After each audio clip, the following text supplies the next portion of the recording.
J.K. Yadav Films present.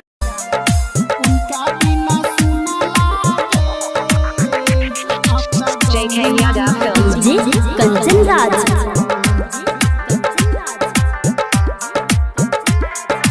Hajipur Vaishali.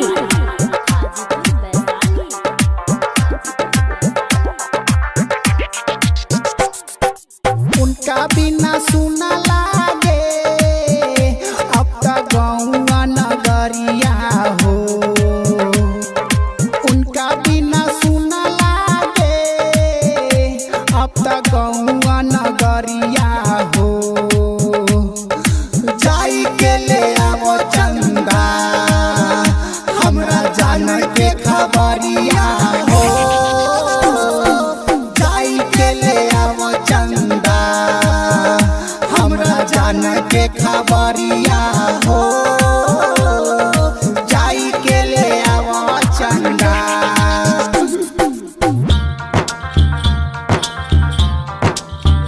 J.K. Yadav Films. DJ Kanchan राज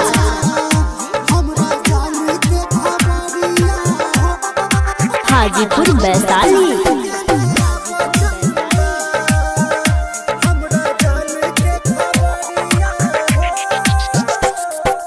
जवाना दिशा में बारी लिह पाता लगाई हो। जवाना दिशा में बारी लिह पाता लगाई हो।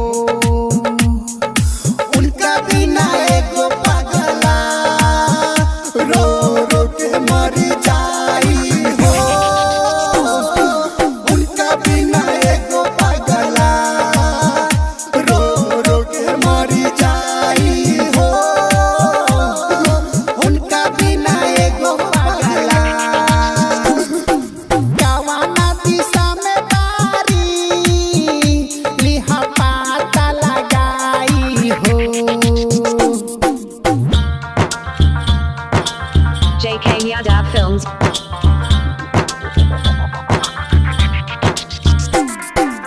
डीजे कंचन राज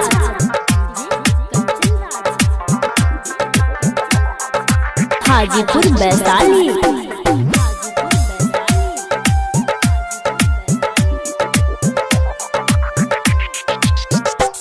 छबिलावा के लेके अरजी उनका के सुनैहा हो।